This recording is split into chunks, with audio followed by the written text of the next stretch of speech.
घुटना, कंधा या कमर, चाहे जैसा हो दर्द, डॉक्टर ऑर्थो आपको देता है दर्द से पूरी आजादी, एक भरपूर जिंदगी।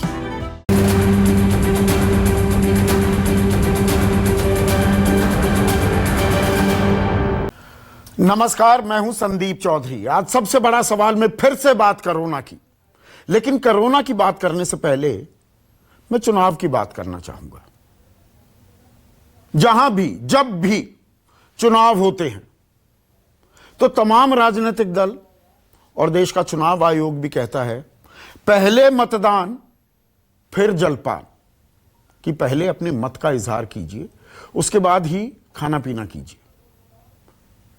लोकतंत्र में यह सबसे बड़ी ताकत और सबसे बड़ी जिम्मेदारी होती है। आज ही के दिन यानी कि चुनाव के दिन जनता जनार्दन होती है, लेकिन लगता है यह जो स्लोगन है ना, यह नारा जो है, यह जो बात है, यह बदल दी गई है। इस संकट काल, संक्रमण काल, आपदा काल, इस कोरोना काल में अब लगता है हमारी व्यवस्था, हमारी सरकारें और हमारा चुनाव आयोग कह रहा है पहले मतदान फिर बचाएंगे जान, फिर करेंगे कोरोना का काम तमाम। और यह बात मैं क्यों कह रहा हूं, आज का आंकड़ा देखिए। पिछले 24 घंटे में 2 लाख डबल सेंचुरी मार दी है कोरोना संक्रमण ने। 2,739 नए मामले सामने आए हैं। 1038 लोगों की मौत हो चुकी है। कल भी मैंने कार्यक्रम किया था, कल मैंने आपको बताया था, कल से पिछले 4 दिनों तक या 4 दिनों से लगातार 1.5 लाख का आंकड़ा पार कर रहा था नए संक्रमण के जो केसेस आ रहे थे। 11 अप्रैल को 1,52,879, 12 अप्रैल को 1,68,912, 13 अप्रैल को 1,61,736, 14 अप्रैल को 1,84,372 और अब 2 लाख से भी ऊपर। कल भी मरने वालों का जो आंकड़ा था वो 1,000 को पार कर गया था। 1,027 लोगों की मौत हुई थी, हमारे अपने ही थे, हमारे देशवासी। आज 1,038 लोगों की मौत हो गई है। लेकिन चुनावों का सिलसिला बदस्तूर जारी है। अभी 4 चरण के चुनाव होने बाकी हैं। 159 सीटों पर अभी बटन दबाया जाना बाकी है पश्चिम बंगाल में, जहां पर 294 सीटें हैं। लेकिन चुनाव आयोग ने साफ कर दिया, कई जगह से, कई हलकों से यह आवाज उठ रही थी एक साथ चुनाव करा दिए जाएं।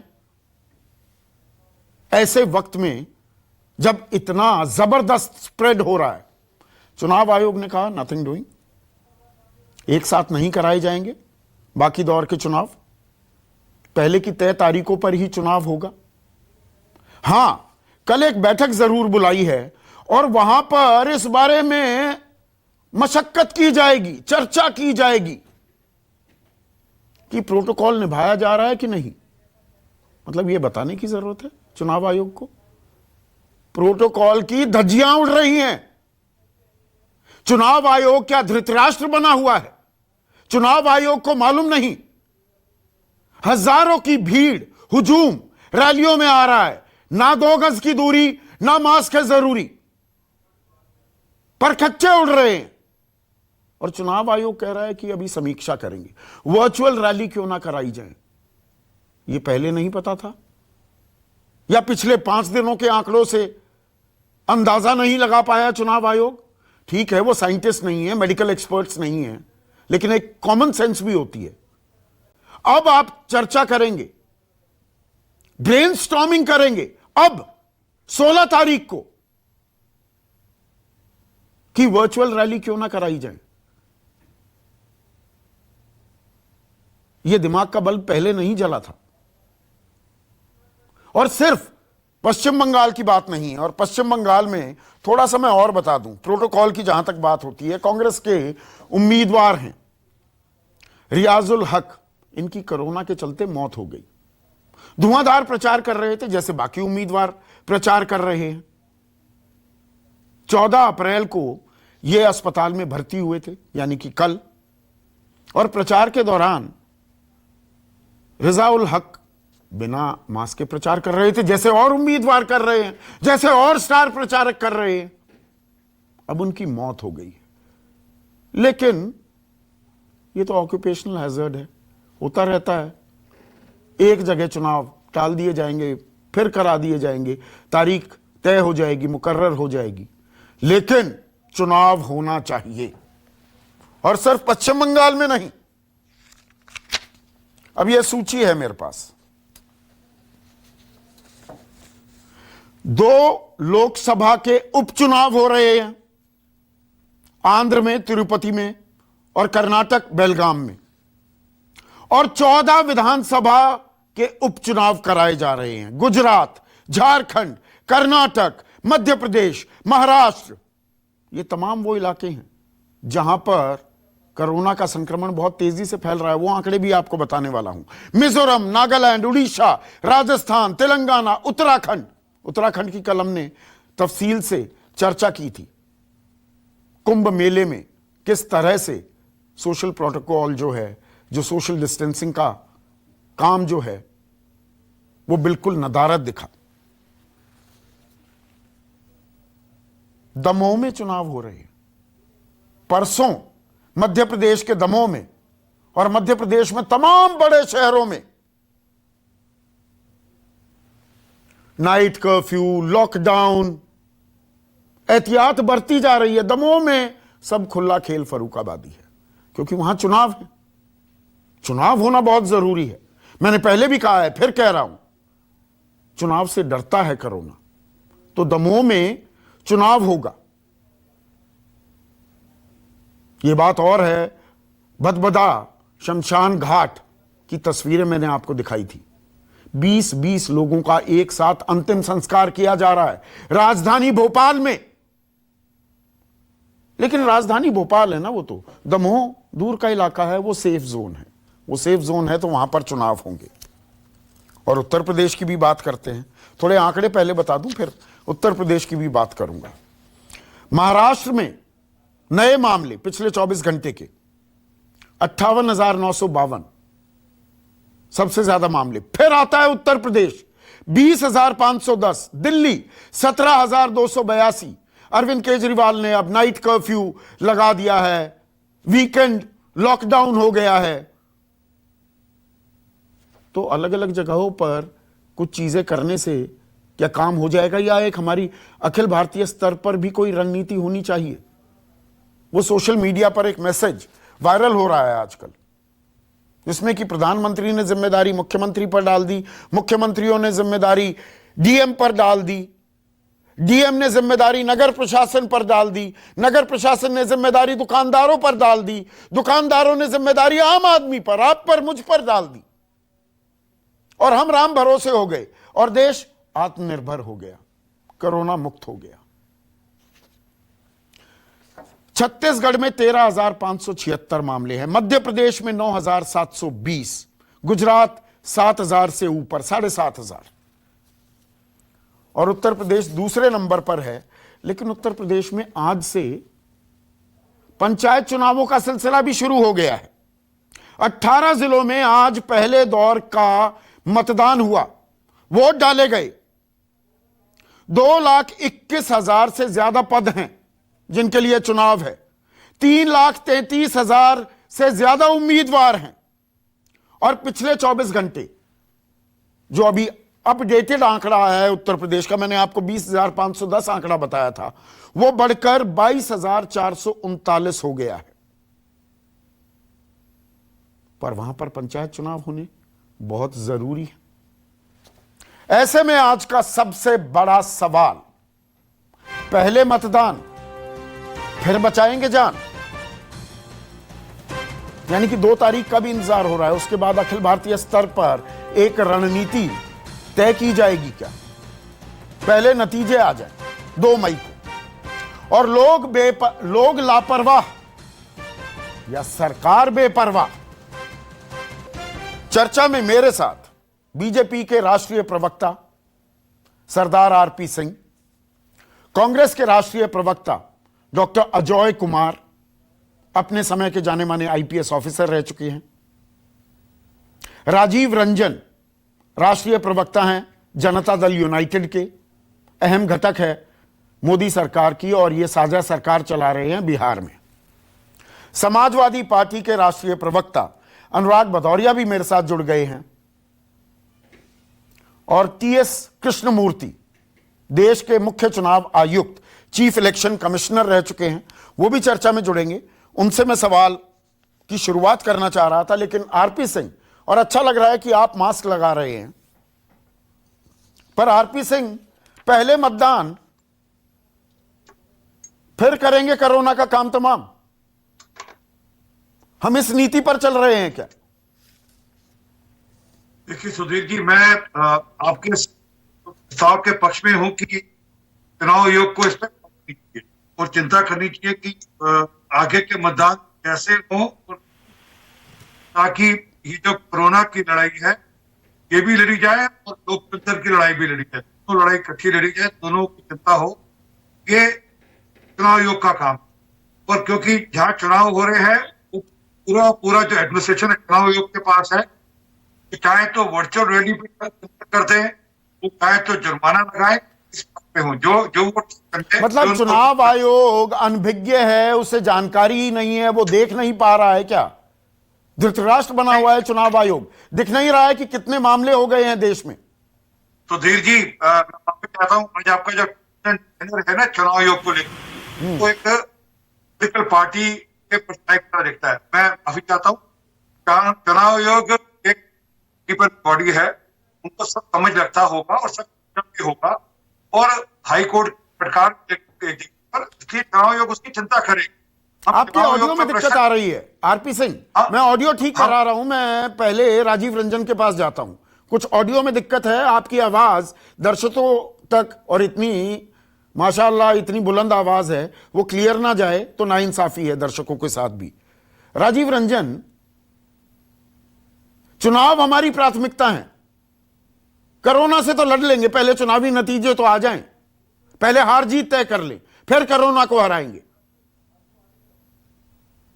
आपकी बात से पूरी तरह से सहमत हूं। आज दुनिया में जो कोरोना को लेकर के हालात आज अमेरिका के पीछे है और ब्राजील से आगे है। निसंदेह भारत जैसे देश में कहीं कम्युनिटी ट्रांसमिशन के खतरे हो सकते हैं आने वाले समय में, और निसंदेह इसको देखते हुए बहुत ज्यादा एहतियात बरतने की जरूरत है। निर्वाचन आयोग को एक स्टैट्यूटरी बॉडी होने के कारण बहुत सारे अधिकार है, लेकिन जो तंत्र है उसमें राजनीतिक दलों की भूमिका, प्रशासन की भूमिका और राजनीतिक दल के होल्डर्स है, तो सब लोग जब तक वर्चुअल प्लेटफॉर्म पर बात नहीं करने के लिए लगेंगे तब तक चुनाव आयोग के लिए भी कठिनाई है। इसलिए ईमानदारी के साथ लोगों को नहीं, जिम्मेदारी किसकी है? चुनाव आयोग पर आप कह देते हैं। मैंने 4 चीजों का जिक्र किया है, 4 चरण के चुनाव अभी पश्चिम बंगाल में बाकी हैं। अब याद आ रहा है चुनाव आयोग को कि वर्चुअल रैली होनी चाहिए जी, प्रोटोकॉल निभाए जा रहे हैं, पालन हो रहा है कि नहीं? दमोह में चुनाव हो रहे हैं, मैंने आपको गिनवाया ना, 14 जगह विधानसभा के उपचुनाव, 2 जगह लोकसभा के उपचुनाव। उत्तर प्रदेश में आज से पंचायती चुनाव की शुरुआत। तो हमारी प्राथमिकता क्या है? कि अगर निर्वाचन आयोग देश से ही अगर इस पर कोई निर्णय ले तब भी स्वागत किया जाना चाहिए, बल्कि निर्वाचन आयोग को वर्चुअल प्लेटफॉर्म पर पंचायत से लेकर के विधानसभा के उपचुनाव हो या विधानसभा के आम चुनाव हो, इन चुनाव को लेकर अगर कोरोना काल के लिए कोई प्रोटोकॉल तय करना है तो निसंदेह राजनीतिक दलों को चुनाव आयोग के साथ खड़े होना चाहिए। लोगों की जिंदगी बेहद अहम है और निसंदेह अकेले चुनाव आयोग की जिम्मेदारी है। आपने चुनाव आयोग को इतना बड़ा हवा बना दिया कि कोई जाकर बता नहीं सकता चुनाव आयोग को कि चुनाव आयोग जो फैसला करेगा वो अंतिम है। चुनाव आयोग को क्या राजनीतिक दल ये सलाह नहीं दे सकते, ये ज्ञापन नहीं दे सकते कि इस वक्त चुनाव नहीं होने चाहिए, इस वक्त पंचायती चुनाव नहीं होने चाहिए उत्तर प्रदेश में? कि भारतीय निर्वाचन आयोग को राजनीतिक दलों के परामर्श के बाद ही चुनाव के तमाम रणनीति पर अपना स्टैंड तय करना नहीं, उसकी याद आती है, कल होगी वो बैठक, पर ये पिछले 15 दिनों से भयावह तस्वीर सामने आ गई थी राजीव जी। ये तो देखिए, एक बात बिल्कुल साफ है, चाहे वो पश्चिम बंगाल को अगर सामने रखे तो भारतीय जनता पार्टी हो या टीएमसी हो, लेफ्ट हो या कांग्रेस हो, जो 4 मेजर स्टेक होल्डर्स है, इन चारों को इस पर सहमत बहुत पहले होना चाहिए था। और अभी भी आगे के चरणों के लिए उन्हें निसंदेह वर्चुअल प्लेटफॉर्म पर अपनी बातों को रखने के लिए निर्वाचन आयोग पर दबाव बनाना चाहिए। मुझे लगता है ये वर्चुअल प्लेटफॉर्म धड़ल्ले से रैलियां हो रही हैं। कौन से वर्चुअल प्लेटफॉर्म की बात कर रहे हैं आप? मंचों पर तमाम बड़े नेता कटिंग अक्रॉस पार्टी लाइंस बिना मास्क लगाए वो रैलियां कर रहे हैं, रोड शोज कर रहे हैं। आम आदमी का तो अकेले गाड़ी में बैठा है, उसको भी दिल्ली हाईकोर्ट ने कह दिया वो पब्लिक प्लेस है, एक गाड़ी भी पब्लिक प्लेस है, वहां पर चालान कटना जायज है। लेकिन नेताओं का मुझे बताइए कितनों का चालान कटा है? चुनावी रैली का मंच क्या पब्लिक प्लेस नहीं है? ऐसे मानदंडों से लोगों की जिंदगी खतरे में है। राजनीतिक दलों को आम लोगों की जिंदगी की करनी होगी।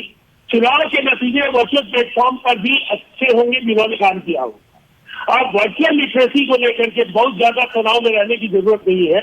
लंबे समय से राजनीतिक दलों ने इस पर काम किया है। बिल्कुल लगातार पॉलिटिकल पार्टीज ने अपनी मीटिंग्स की है वर्चुअल प्लेटफॉर्म पर। हाँ। वोटर के बीच खरीद भी आप उस प्लेटफॉर्म पर कर सकते हैं।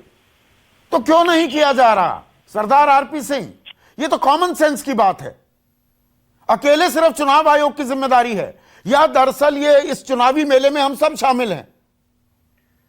देखिए सुधीर, जब चुनाव होता है तो उसमें ये नहीं हो सकता कि हम लोग एक स्टेप ले और दूसरा आदमी ना ले तो चुनाव में हम पीछे रहे। ये क्योंकि आप जानते हो चुनावी रेस है, लोकतंत्र का एक प्रक्रिया है। लोकतंत्र की प्रक्रिया में सबको बराबर के एक साथ एक पैरामीटर में काम करना पड़ेगा। ये पॉसिबल नहीं कि मेरे लिए पैरामीटर कुछ और हो और आपके लिए पैरामीटर कुछ और हो। इसलिए चुनाव आयोग को सब दलों को साथ बिठाकर इस पर कॉल लेनी चाहिए। मैं तो स्पष्ट हूँ, इस कॉल लेनी चाहिए। परंतु नहीं, देरी कर दी क्या कॉल लेने में? हुजूर आते आते कॉल लेते लेते बहुत देर कर दी। मैं बात पूरी करूं सुधीर। हाँ प्लीज। हाँ, परंतु कोरोना की मार उन प्रदेशों में भी ज्यादा है जहां पर चुनाव नहीं है। दिल्ली है, महाराष्ट्र है, यहाँ चुनाव नहीं है। और कोरोना की मार यहाँ पर सबसे ज्यादा है। समय यूपी में अभी चुनाव शुरू होने पर वहां भी कोरोना की मार है। तो इसलिए ये कह रहे कि कोरोना के कारण से चुनाव का मामला है वो नहीं, थोड़ा सा करेक्ट करना चाहूंगा आरपी सिंह। महाराष्ट्र में भी उपचुनाव हो रहे हैं, पंढरपुर में, मध्य प्रदेश में उपचुनाव हो रहे हैं, मैंने दमोह का जिक्र किया। गुजरात में संक्रमण लगातार फैलता जा रहा है। सूरत में इलेक्ट्रिक क्रेमेटोरियम की तो चिमनी पिघल गई, इतना ओवरलोड हो रहा है, इतने पार्थिव शरीर आ रहे हैं शमशान घाटों पर। यहां सब जगह उपचुनाव हो रहे हैं। आपने दमोह को लेकर बोला खुला खेल फुरक्काबादी, आपको बोलना चाहिए था खुला खेल दमोहवादी। आप फुरक्काबाद के पीछे क्यों लगे रहते हो? चलिए ठीक है, आई स्टैंड करेक्टेड। आप जैसा देश को टोका करो ना जी। आप हमारे फुरक्काबाद को बख्शा करो, ठीक है। पर जो विषय है वो ये है कि इसमें चुनाव आयोग को कॉल लेनी पड़ेगी और हम चुनाव आयोग का जो फैसला होगा उसको मान्य करेंगे। वो बंद कर दे रैली तो मान्य है, वो वर्चुअल करे तो मान्य है, वो उस पर प्रतिबंध लगाए, उस पर कोई और तरीके से प्रोसेसेस में उस पर रोक लगाए, वो हम मान्य करेंगे। परंतु ये कॉल अल्टीमेटली चुनाव आयोग को लेना पड़ेगा। नहीं, आरपी सिंह मुझे ये बताइए, देश ऐसे साइलोज में काम करता है क्या? अलग अलग कंपार्टमेंट हैं जी, चुनाव आयोग ने फैसला कर लिया, हम क्या करें? या दरअसल भेड़ चाल है, चुनाव जीतने हैं, अब कोई पीछे कि बिल्ली के गले में घंटी कौन बांधे, कौन कहे कि जी चुनाव ना हो, खेल यहां पर है। मैंने सुधीर कहा ना, आज आपका जो पूरा मामला है वो इस प्रकार से है जैसे कोई एक ममता बनर्जी का दल, मैं माफी चाहता हूं उनका प्रवक्ता यहाँ नहीं है, ममता बनर्जी का दल चुनाव आयोग के पीछे हाथ होकर पड़ा, ऐसे ही आप पड़े हैं। तो सच है कि चुनाव नहीं, मैं चुनाव आयोग के पीछे नहीं पड़ा, मैं व्यवस्था पर सवाल उठा रहा हूं। आप सिर्फ चुनाव आयोग की बात कर रहे हैं, मैं व्यवस्था की बात कर रहा हूं। चुनाव आयोग की व्यवस्था पर सवाल उठा रहे हैं, दिक्कत है। आप चुनाव आयोग की व्यवस्था पर सवाल नहीं, मैं राजनीतिक दलों पर भी, आप लोगों की जिम्मेदारी क्या है? चुनाव लड़ना जिम्मेदारी है। तो इसलिए कहा ना कि चुनाव बहुत पीछे क्या करोगे? आप संविधान में से जो आर्टिकल 376 निकाल दो, उसमें से आप निकाल दो, उसको बाहर कर दो कि नहीं हो। हम तो कह रहे हैं चुनाव आयोग कॉल ले, हम चुनाव आयोग जो कहेगा वो हमारे लिए भी बात ही होगा। आपकी कोई जिम्मेदारी नहीं। किसने ज्ञापन दिया चुनाव आयोग को? किसने कहा चुनाव मत कराइए या रोक दीजिए? क्या आ जाएगा? जलजला आ जाएगा, भूकंप आ जाएगा, क्या हो जाएगा चुनाव रोक दिए जाए तो? मुझे पता नहीं आपकी मंशा क्या है, चुनाव रुकवाने के लिए मंशा नहीं क्या, नहीं, क्या मैं सवाल पूछ रहा हूं। मेरा काम चुनाव रुकवाना नहीं है। जब इस देश में परीक्षाएं रद्द की जा सकती हैं, सीबीएसई के 12वीं के इम्तिहान टीएमसी की भाषा वो टाल दिए जा ना ना ना, मैं भाषा किसी की नहीं बोलता। चुनाव हो, अब आप भी नहीं चाहते चुनाव, हम ये तय कर ले, हम कहते हैं चुनाव आयोग ये तय करे कि हमने चुनाव रोकना है, हम उसको भी मान्य करेंगे। नहीं नहीं, मेरा देखिए, ना ना ना ना ना ना ना, आप एक पॉइंट पर अटके हुए हैं। एक सेकंड आरपी सिंह।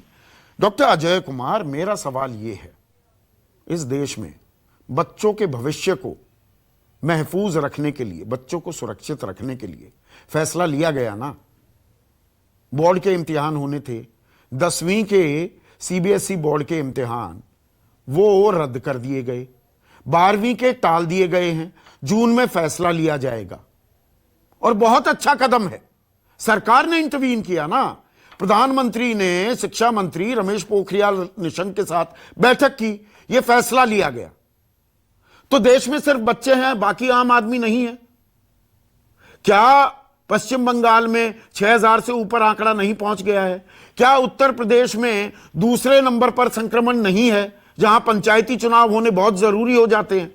सवाल मेरा यह है, यह सिर्फ चुनाव आयोग की बात नहीं है, मैं राजनीतिक दलों की जिम्मेदारी व्यवस्था पर सवाल उठा रहा हूं।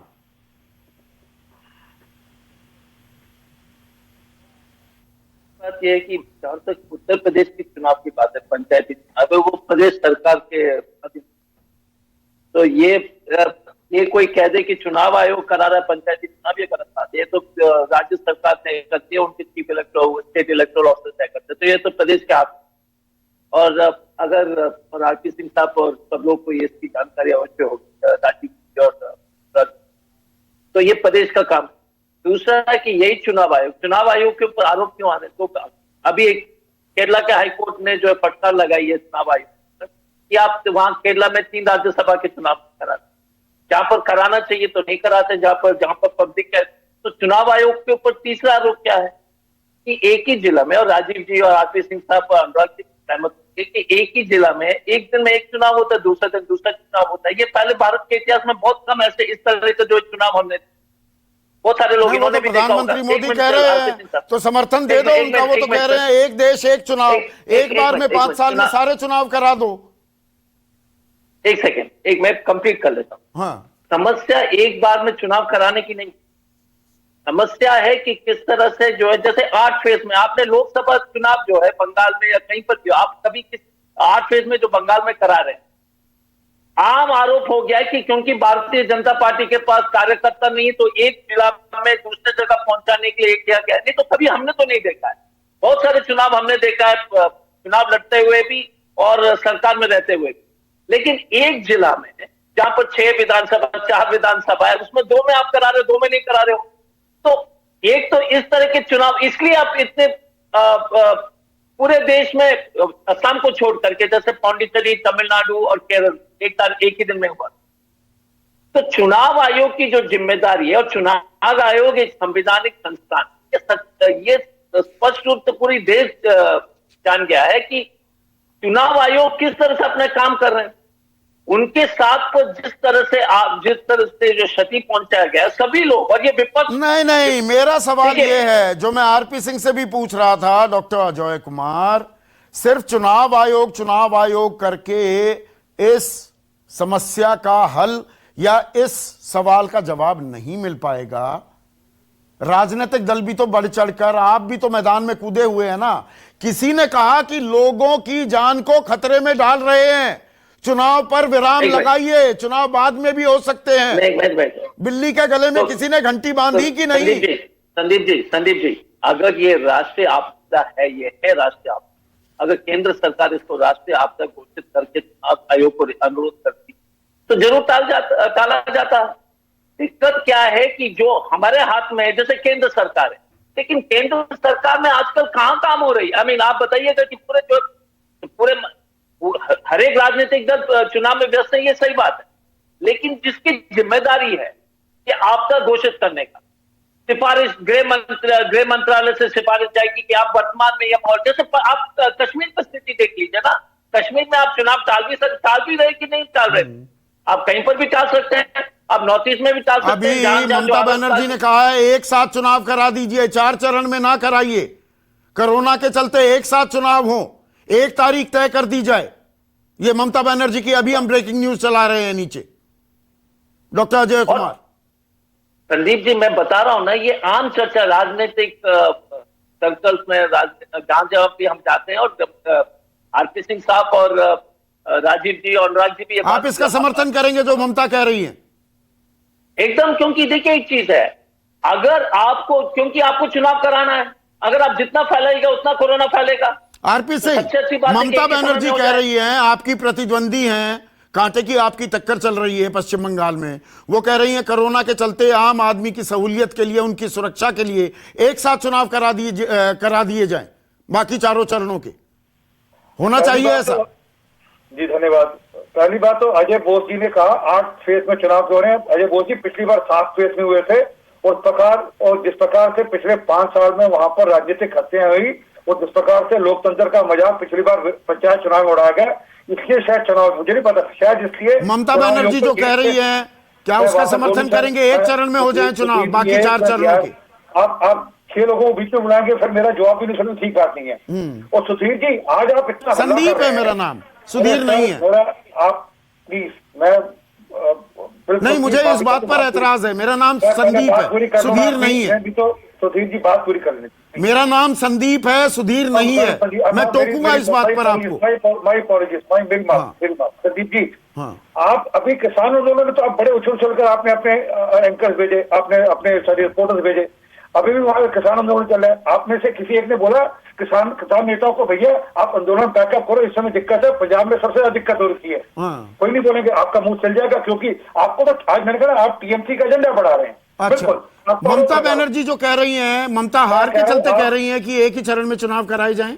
वो चुनाव आयोग त्याग कर ले, हम उसके साथ हैं। जो चुनाव आयोग त्याग करे, हम चुनाव आयोग के साथ नहीं, हैं। आपकी अपनी राय भी तो होगी आरपी सिंह। नहीं, चुनाव, अरे वो चुनाव आयोग त्याग करेगा ना जी, चुनाव आयोग असेस करेगा कि वहाँ ग्राउंड पे सिचुएशन कैसी है, वहाँ लूटपाट होगी नहीं, अगर आम सहमति, एक राजनीतिक आम सहमति बन जाए तो 1 चरण में चुनाव हो सकते हैं। संदीप जी सुनो, एक मिनट संदीप जी सुनो, वहाँ लूटपाट होगी नहीं होगी, वहाँ सेंट्रल फोर्सेस से उनके हथियार खोसे जाएंगे नहीं खोसे जाएंगे, ये चुनाव आयोग को तय करना है, हमें थोड़ा तय करना है।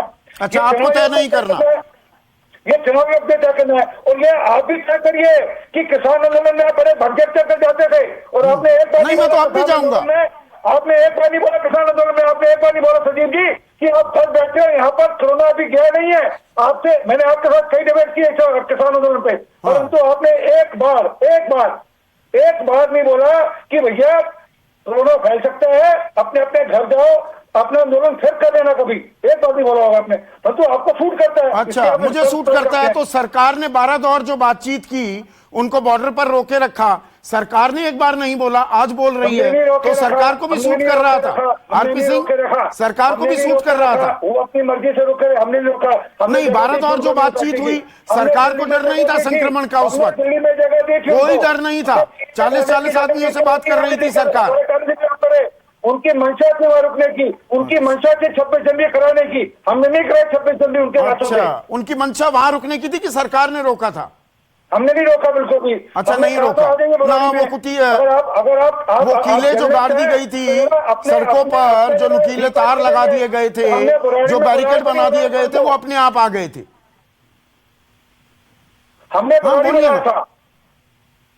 बड़ोई बनाया था, परंतु आपके मुंह से कभी एक अक्षर नहीं निकला, ना निकला। वो 12 दौर बातचीत किसने की थी? 12 दौर बातचीत किसने की थी? मैंने की थी। आपको नैरेटिव छूट करता है, इसलिए आपको नहीं अपने एक अक्षर निकलेगा। नहीं, सवाल का जवाब नहीं देंगे आप मुझ पर जितनी लानत बरसाइए, मुझे कोई फर्क नहीं पड़ता आरपी सिंह, आपके अपने व्यूज हो सकते हैं, सवाल का जवाब दे दीजिए, इंटरव्यू करते रहे, सवाल का जवाब दे दीजिए। इंटरव्यू करूंगा, मैंने तो 3 दफा नरेंद्र सिंह तोमर का इंटरव्यू किया, देश के कृषि और किसान कल्याण मंत्री है, उनका भी ना करता।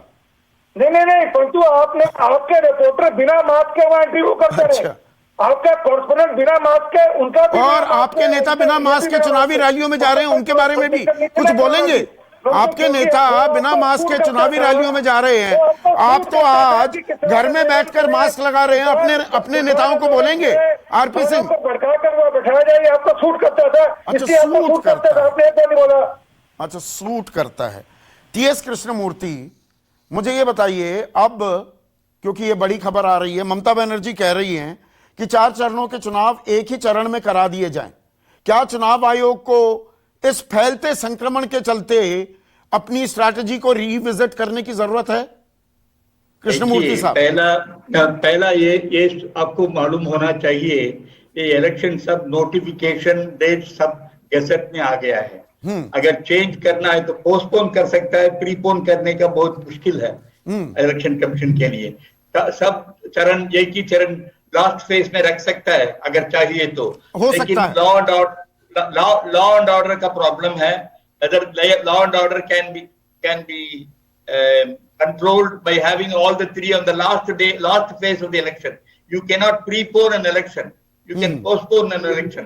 तो अगर आपको सब चरण को एक ही चरण में करना है तो लास्ट फेज में हो सकता है, लेकिन उसमें बहुत प्रॉब्लम है, लॉ एंड ऑर्डर का प्रॉब्लम होगा, क्योंकि उनका सेंट्रल पैरामिलिट्री फोर्सेस कितना है मुझे पता नहीं है, लेकिन ये सब देख के उन्होंने डिसीजन लेना है।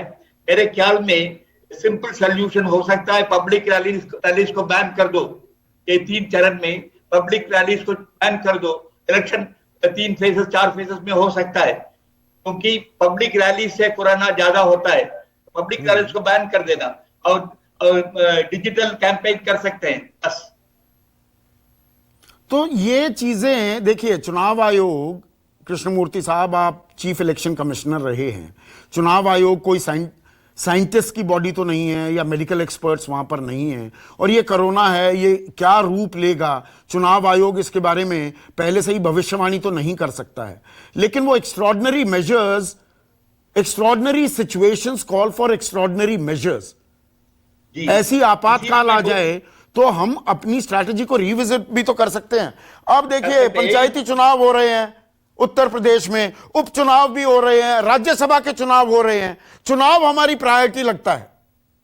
नहीं सुनिए, मैं नहीं बोलता हूं नई स्ट्रैटेजी हो सकता है, पब्लिक रैलीज को बैन कर देना, ये कर सकते हैं, इसमें कुछ मुश्किल नहीं है, क्योंकि डिजिटल कैंपेन कर सकते हैं, टीवी में कैंपेन कर सकते हैं। पब्लिक रैलीज का क्या जरूरत है? कई कंट्रीज में पब्लिक रैलीज नहीं होते हैं, तो पब्लिक रैलीज को बैन कर देना रिमेनिंग 4 प्लेसेस के लिए, बस ठीक हो जाएगा। पर यहां पर सारे राजनीतिक दल ये कह रहे हैं कृष्णमूर्ति साहब कि देखिए, चुनाव आयोग वो ऑटोनमस बॉडी है, स्वायत्त संस्था है, वो जो फैसला लेगी सर आंखों पर, यानी कि सारी जिम्मेदारी चुनाव आयोग की है क्या? राजनीतिक दल क्या हमारी व्यवस्था में कोई सलाह मशवरा, आपस में बातचीत करके फैसले को बदलने की कोई गुंजाइश नहीं है क्या कृष्णमूर्ति साहब? जी, पॉलिटिकल पार्टीज हमारा देश में weakest link in our democracy, वो डिसिप्लिन में नहीं आते हैं, वो they have their own rule of law, they don't respect rule of law. इसीलिए मैं बोलता हूं पब्लिक रैलीज को बैन कर देना, ये 3-4 चरण में बैन कर देना, ठीक हो जाएगा, इलेक्शन स्मूथ हो सकता है। ये देखिए, बहुत कड़वी लेकिन क्या हकीकत बयां कर रहे हैं अनुराग भदौरिया। चुनाव आयोग भी करेगा क्या? सबसे वीक लिंक हमारी व्यवस्था में हमारे राजनीतिक दल हैं, जिनमें से एक के आप राष्ट्रीय प्रवक्ता हैं। चुनाव आयोग कितने कानून बना देगा? तोड़ते तो आप लोग हैं, और लोगों को भी एक तरह से प्रोत्साहित करते हैं। एक आम आदमी देखता है कि पश्चिम बंगाल में चुनाव हो रहे हैं, उत्तर प्रदेश में पंचायती चुनाव हो रहे हैं, दमोह में चुनाव हो रहे हैं, कहीं उपचुनाव हो रहे हैं, वहां तो कोई मास्क नहीं लगा रहा, वहां भीड़ आ रही है, मुझ पर क्यों सख्ती बरती जा रही है? ये एक आम आदमी के मानस में आता है ना। संदीप जी, एक बात आपने बिल्कुल सही कही, धृतराष्ट्र जो शब्द आपने इस्तेमाल किया है, वो भारतीय जनता पार्टी और चुनाव आयोग उसी तरह से काम कर रहा है।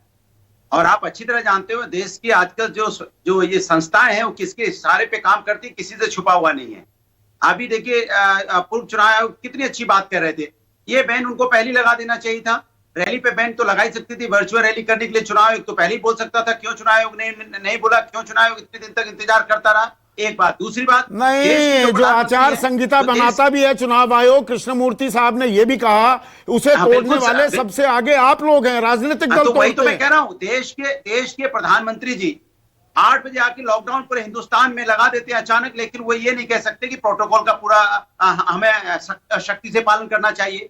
अभी आपने भारतीय जनता पार्टी के प्रवक्ताओं को, जैसे आपने बोला कि एक बार में अगर चुनाव हो जाए तो क्या दिक्कत है, तो आपको टीएमसी का प्रवक्ता बताने लग जाएंगे। माने बीजेपी के लोग धृतराष्ट्र हो चुके हैं, उनको राष्ट्र से कोई मतलब नहीं है। वो ये समझते हैं कि उनके मतलब की बात होगी तो आप राष्ट्र की बात करेंगे, उनके मतलब की बात नहीं होगी तो आप किसी दूसरे की बात करने लग जाएंगे। इनके अंदर पता नहीं कैसी एक ऐसी सत्ता की हवस पैदा हो गई है कि किसी कीमत पे सत्ता की हवस चाहिए। झूठ बोलना, आंकड़ों से कलाबाजी करना, जो आप बात बता रहे थे उत्तर प्रदेश के अंदर में 17 आंकड़ों में 17 राजनीतिक दलों ने कौन सी जिम्मेदारी निभाई? अनुराग भदौरिया सवाल के इर्द गिर्द घूम रहे हैं। ये आरोप प्रत्यारोप देखिए, ये बाकी चैनलों में शगल हो गया है, वो आग दिखाकर एक दूसरे की तू मैं।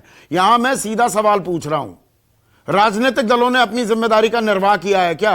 उसमें राजनीतिक दल कहता हूं तो मैं सभी राजनीतिक दलों की बात कर रहा हूं। तो बिल्कुल राजनीतिक दल जिम्मेदारी से काम करता है। क्या भारतीय जनता पार्टी जो रूल कर रही है उसने अपनी जिम्मेदारी निभाई क्या? जो यहाँ हेड हैं, जिनको निभानी चाहिए थी, क्या उन्होंने बोला क्या?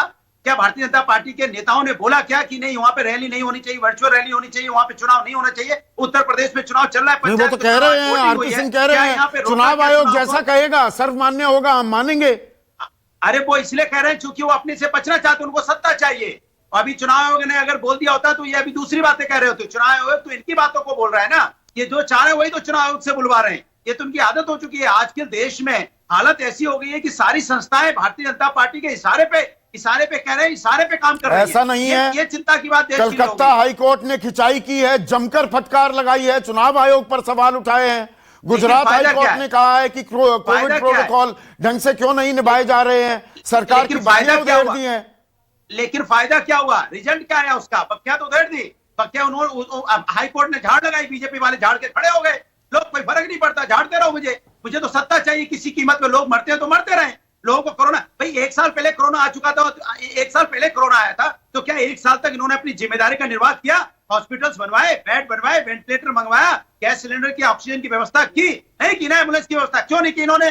क्यों चुनाव में हमेशा बिजी रहे? क्यों नहीं इन्होंने समाज के नहीं, इसमें जिम्मेदारी फिर मैं वही बात कहूंगा, तीसरी बार कहूंगा, राजीव रंजन, बिल्ली के गले में घंटी कौन बांधे? कोई घंटी बांधने को तैयार नहीं है। क्या बिल्ली यहां पर कोरोना है? हर कोई अपनी जिम्मेदारी, जो मैंने शुरुआत में कहा कि वो सोशल मीडिया पर एक मैसेज वायरल हो रहा है कि प्रधानमंत्री ने मुख्यमंत्री ने डीएम ने नगर प्रशासन ने दुकानदार ने आम आदमी, और आम आदमी राम भरोसे हो गया, देश आत्मनिर्भर हो गया। कोई जिम्मेदारी लेने को तैयार नहीं है क्या? अब लॉकडाउन की बात करो, कहीं आंशिक लॉकडाउन, कहीं कर्फ्यू, कहीं कुछ और। ये 2 मई का इंतजार हो रहा है, उसके बाद रणनीति तय होगी कि अखिल भारतीय स्तर पर हमारी कदम क्या होने चाहिए। इलाकेवार आप कदम उठाएंगे क्या? बार बार अपनी कमीज को सफेद बताने की जो होड़ है, इस लीपापोती से इस बड़े संहार को आप नहीं रोक सकते हैं। जिस तरह से मानवता आज संकट में है और लगातार केवल बयान है। अगर उत्तर प्रदेश पर पूछिए तो समाजवादी पार्टी ये कहेगी कि भारतीय जनता पार्टी को करना चाहिए था, क्यों नहीं पहल कर लेते हैं एक बार समाजवादी पार्टी की ओर से कि वर्चुअल प्लेटफॉर्म पर हो, चुनाव की मांग तो कीजिए, लोगों को एक्सपोज कीजिए ना।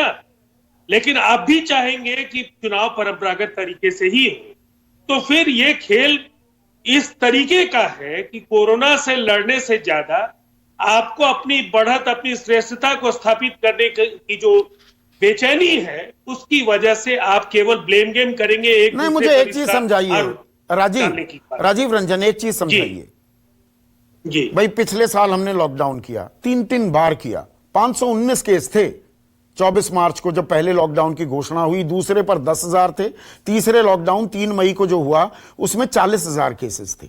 यहां 2 लाख केसेस हो गए। लॉकडाउन की तो बात ही नहीं हो रही, और वो केंद्र सरकार लगा सकती थी।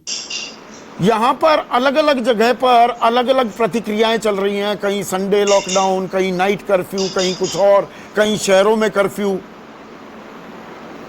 अब ये मैं मानता हूं कि हम कोरोना को थोड़ा जान गए हैं, समझ गए हैं। पिछले साल पीपीई नहीं थी, मास्क नहीं थे, वेंटिलेटर नहीं थे, पर कमी तो आज भी है।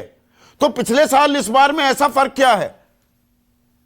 पिछले साल हम we were willing to take the bull by its horn, जो सांड है उसके सींग पकड़ने को तैयार थे। आज क्यों नहीं? देश में केंद्र सरकार को केवल ब्लेम करने से भी नहीं, मैं ब्लेम की बात नहीं कर रहा हूं, मैं व्यवस्था मैं ये कह रहा हूं कि राज्यों में कहीं कांग्रेस की सरकारें हैं, कहीं ना कांग्रेस की सरकार है ना एनडीए की सरकार है, रीजनल पार्टीज की सरकारें हैं। आज सबको ये जिम्मेवारी समझने की जरूरत है कि जहां संसाधनों का अभाव है, परस्पर सहयोग से आपको उस पर जीत हासिल करनी होगी। ऑक्सीजन की कमी नहीं, अब राज्य क्यों आ जाते हैं? पिछले साल राज्य कहां आए थे? लॉकडाउन लगाना था, केंद्र सरकार ने लगा दिया। राजीव रंजन जी, देखिए मुझे ऐसा लगता है, मैं आ रहा हूं आरपी सब चीजों के बाद आज अर्थव्यवस्था को लेकर के जो चिंताएं थी, काफी हद तक जीएसटी का कलेक्शन बेहतर स्थिति में है। इसलिए अब जो जिंदगी है वो सबसे अहम है और मुझे लगता है इसको प्राथमिकता के आधार पर केंद्र सरकार को राज्य सरकारों के साथ बात कर जो बेहतर से बेहतर रणनीति हो सकती है उस पर बात होनी चाहिए और ये पूरा संवाद पारदर्शी होना चाहिए। ठीक है, आरपी सिंह कुछ कहना चाह रहे थे। आरपी सिंह, एक सेकंड। राजीव रंजन, आरपी सिंह। देखिए दीप जी, पहली बात तो जो हमारे दोस्त बैठे हैं सपा के प्रवक्ता, उनसे पूछिए भदौरिया साहब ने भाजपा का इंजेक्शन लगवा दिया या नहीं लगवाया आपके नेता और आपने? क्योंकि आप तो कहते हैं भाजपा का इंजेक्शन नहीं लगवाना चाहिए। व्यवस्था करवा दी कि नहीं करवा दी? बीच में टोका टाकी नहीं। आरपी सिंह को रखिए, ये नहीं, मैं डिरेल नहीं होने दूंगा बहस को। आप बताइए। तो आपने डट कर करी और आपने तो लोगों को इंजेक्शन लगाने से मना कर दिया। आपकी स्थिति तो ये है, सच की स्थिति है। और जहां तक पिछली बार लॉकडाउन की बात है, सेंटर को कॉल इन किए भैया। पिछली बार संदीप जी आप ही खोल रहे थे सेंट्रल गवर्नमेंट को कि लॉकडाउन लगा दिया, बिना सोचे समझे लगा दिया। क्या रणनीति थी, कैसे सोचा? मैं आपके क्लिप्स भेज दूंगा, मैं आपको यूट्यूब पर फॉलो करता हूँ। अच्छा, बड़ा वॉच करते हैं, अच्छी बात है, शुक्रिया। आप वॉच करते हैं, पूरा करता हूँ, आपको पूरा ध्यान से करता हूँ। आप ही ने प्रश्न उठाए थे लॉकडाउन को लेकर कि लॉकडाउन की रणनीति कैसी, सोचा समझे। रणनीति पर सवाल उठाए थे, लॉकडाउन पर उठाए थे कि लॉकडाउन लागू करने की रणनीति पर उठाए थे? लॉकडाउन की रणनीति, लॉकडाउन में क्या फर्क होता है? लॉकडाउन की रणनीति फर्क होता है थोड़ा। अरे आप तो पत्रकार हैं, फर्क होता है ना। लॉकडाउन की रणनीति के आधार पर लॉकडाउन लगता है ना जी। तो अच्छा, आज की रणनीति क्या है? आज रणनीति क्या है या उसका खुलासा 2 मई के बाद होगा? आरपी सिंह, आप दिखते संदीप, या तो ऐसा करने, आप झगड़ा करने के मूड में तो सबसे बात करना शुरू कर देते हैं जी। बात करें ना जी, बात समझ में। आपने ठोका, मैंने आपका जवाब दे रहा हूँ, आप बात सुनिए। तो इस पर प्रदेशों के हाथ में है, वो तय करें, जो वो तय करेंगे अपने प्रदेश के अनुसार, उनकी जरूरत के अनुसार वो तय करेंगे। तो कई जगहों पर लॉकडाउन की स्थिति नहीं है, इसके पूरे देश में एक जैसा डंडा चलाने की जरूरत नहीं। अगर लगता है यूपी को लगता है लॉकडाउन लगाना है, दिल्ली को लगता है, जहाँ आंध्र प्रदेश को लगता है। अच्छा, तो पिछले साल के मुकाबले ये बदलाव आ गया है रणनीति में। पिछली बार केंद्र सरकार ने कमान अपने हाथों में ले ली थी, इस बार कमान बागडोर राज्य सरकारों को सौंप दी। क्योंकि पिछली बार सुविधाएं नहीं थी, पिछली बार पीपी किट नहीं थे, पिछली बार हमारे पास जैसे हमको सुविधाएं की थी वैसी सुविधाएं इस बार तो सब कुछ है ना बेड की कमी है, ना वेंटिलेटर की कमी है, ना आरटीपीसीआर आने में, रिपोर्ट आने में 5-5, 7-7 दिन लग रहे हैं, भर्ती हो नहीं पा रहे लोग, कोई कमी नहीं है इस बार। धन्यवाद आपका। परंतु पिछली बार तो 0 था, एक भी टेस्ट सेंटर नहीं था पिछली बार। आज तो हर प्रदेश में 500-500 टेस्ट सेंटर हैं। तो आज वो सुविधा है, उसको कैसे बनाना प्रदेश चिंता कर सकता है। उसमें उंगली पकड़कर चलाने की जरूरत थी। आज प्रदेश सबल है, वो अपनी चिंता कर सकते हैं, हॉस्पिटल्स की अरेंजमेंट करें, अपने अरेंजमेंट। अच्छा, तो इस बार हम तैयार हैं, आप ये कह रहे हैं। एक डॉक्टर भी मेरे साथ जुड़ गए हैं, डॉक्टर कौशल कांत मिश्रा। डॉक्टर कौशल, आरपी सिंह कह रहे हैं इस बार हम तैयार हैं, अस्पताल भी हैं, बेड्स भी हैं, वेंटिलेटर्स भी हैं, तो इस बार इसलिए राज्य सरकारें अपने अपने हिसाब से जो कदम माकूल समझती हैं वो उठा रही हैं। संदीप जी, इसमें मैं ये कहना चाहूंगा कि मैं इस बात से एग्री करता हूं कि चूंकि सारे जगह सर्ज नहीं है, तो अब लोकल लेवल पे ही मैनेजमेंट करना ज्यादा बेहतर होगा। कंप्लीट लॉकडाउन अगर देशव्यापी लगाया जा सकता है, इसमें कोई दो राय नहीं है। अगर क्राइसिस इसी तरह से बढ़ती रही, केसेस सारे प्रदेश में इसी तरह से बढ़ते रहे, तो कंप्लीट लॉकडाउन। थ्रेशोल्ड लेवल क्या है? 2 लाख केसेस में नहीं होना चाहिए, 4 लाख होंगे तब हो जाना चाहिए। मुझे मेरा ओपिनियन यह है कि जैसे महाराष्ट्र गवर्नमेंट ने अपने यहां लॉकडाउन का नाम न देते हुए लॉकडाउन जैसी सिचुएशन क्रिएट कर ली है, तो ऑलरेडी एक स्टेट ने ये एक्टिव स्टेप उठाया है। इसी तरह का स्टेप सारे स्टेट्स को उठाना चाहिए। और आज, कल और इसी हफ्ते एक एप्रोप्रिएट टाइम है। जो ये अभी सुनने में आया कि दिल्ली में वीकेंड लॉकडाउन, ये जो वीकेंड लॉकडाउन और नाइट कर्फ्यू है, ये जो लुका छुपी के खेल से अब काम नहीं चलेगा। तो मैं वही तो पूछ रहा हूं, लुका छिपी कर रहे हैं क्या? डॉक्टर अजय कुमार, छोटा सा जवाब चाहूंगा 30 सेकंड में। ये देश को एक देखिए, राष्ट्रीय नीति चाहिए कोरोना के खिलाफ, या ये लुका छिपी अलग अलग जी अपना स्टेट आप संभाल लीजिए? देखिए संदीप जी, एक राष्ट्रीय नीति की आवश्यकता इसलिए है क्योंकि ये फैल रही है पूरे देश में। अगर आप देखेंगे कि अगर आप कुंभ से लेकर के लखनऊ में किसी तरह का शादी में अगर हो या किसी तरह का या चुनावी रैली बंगाल में हो, वो जाकर बंगाल का आदमी हो सकता है कि पहुंच जाएगा झारखंड, पहुंच जाएगा असम। तो ये तो राष्ट्रीय लेवल पे नीति होनी चाहिए थी, बैठक होनी चाहिए थी। हर आदमी कोई 9 बजे कर रहा है तो कोई 10 बजे कर रहा है, कोई 6 बजे सुबह कर रहा है तो कोई 12 बजे कर रहा है। तो ये तो इससे ज्यादा अराजकता फैला रहे हैं।